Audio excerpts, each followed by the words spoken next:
In the wake of the tragic crash of AI-171 in Ahmedabad on June 12, 2025, which claimed the lives of all aboard except one and many on the ground, the flying public rightfully expects the government to be fully transparent. It is imperative to release a complete, honest, and technically sound investigation report, free from cover-ups, ambiguity, or bureaucratic shielding. Speculation and silence only deepen public anxiety. An accountable government must respect the people's right to know the facts. Truth, delivered in full, is the first step toward restoring trust and ensuring real reform. As the government is completing the investigation, here are some frequently talked about expectations from flyers and public at large.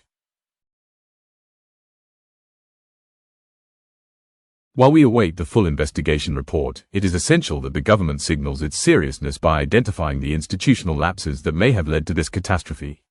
Was it regulatory failure by DGCA, oversight by AAI, operational neglect by Air India? Citizens expect a clear chain of responsibility, starting from the top. Accountability is not blame, it is justice. Following the devastating crash of AI-171 in Ahmedabad on June 12, 2025, the urgent need for enforcing aviation safety reforms cannot be overstated. While investigations are underway, the government must act decisively to restore public trust. This means mandating immediate audits of airline operations, rectifying infrastructure gaps at airports, and implementing overdue emergency upgrades across the system. Cosmetic responses will no longer suffice. Flyers expect concrete, time-bound action. Every runway, radar, and rescue protocol must meet global safety benchmarks. Reform delayed is safety denied. The nation expects proactive leadership, not reactive statements, in the face of such a national tragedy.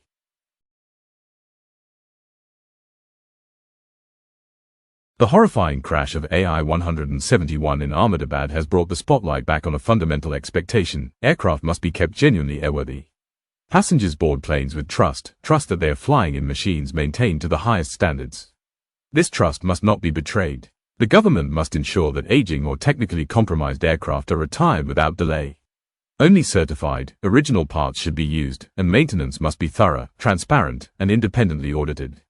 Safety shortcuts driven by profit motives cannot be tolerated. The public flies with faith. The system must honor that faith with uncompromising safety.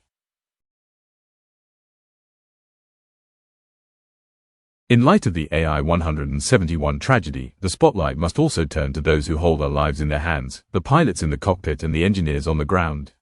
These professionals are often overburdened, under-supported, and forced to operate under intense pressure. It's time the government and aviation authorities took meaningful steps to empower them. This means ensuring humane work hours, providing continuous training in evolving technologies, and insulating them from commercial and operational coercion. A well-rested, well-trained, and independent crew is our first line of safety. Respecting their role is not optional, it is essential. After the AI-171 crash, one clear lesson is the importance of transparent, timely communication with passengers, especially during flight disruptions. Flyers are not just ticket numbers, they are human beings with legitimate concerns and the right to know what's going on. When delays, technical snags, or diversions occur, airlines must communicate honestly, clearly, and without evasion. Automated messages or vague reassurances are no substitute for real-time updates and respectful engagement. Crisis communication protocols must be standardized and enforced. In moments of uncertainty, truth builds trust, and trust is the foundation of a safe and humane aviation experience. In the wake of the AI-171 disaster, transparency in aviation safety has become more urgent than ever. Flyers have a right to make informed choices, and that begins with access to credible safety records. The government must mandate that airlines and airports publish their safety audits, incident histories, compliance scores, and maintenance benchmarks in a publicly accessible format. Just as food and vehicles are rated for safety, so too must aviation assets be. Safety data should not be a guarded secret, it should be a public good. Trust in civil aviation begins with openness and informed accountability.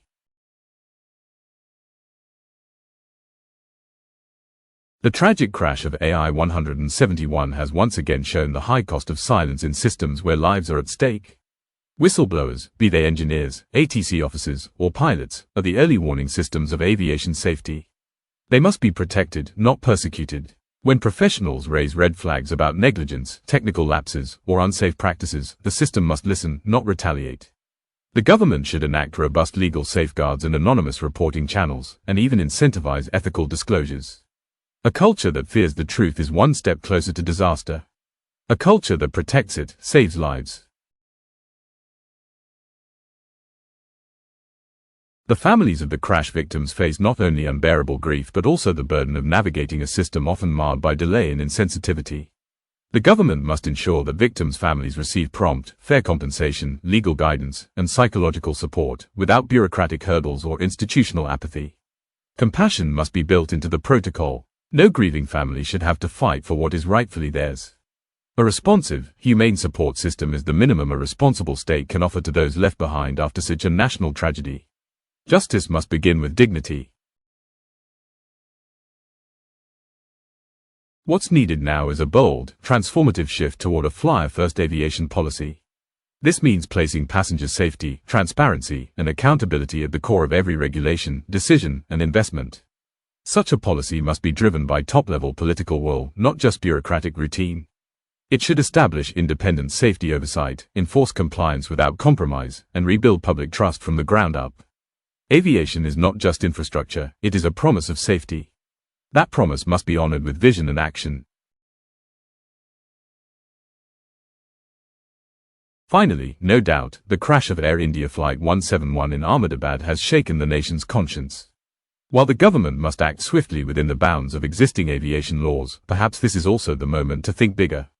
What if India led the way in aviation safety? What if we reimagined the legal framework that governs our skies? Imagine a new law, a Civil Aviation Safety and Accountability Act, one that puts passengers first, protects whistleblowers, punishes negligence, and enforces transparency across all airlines and airports. Such a law could unify oversight, codify passenger rights, and create an independent authority with the teeth to act, not just recommend.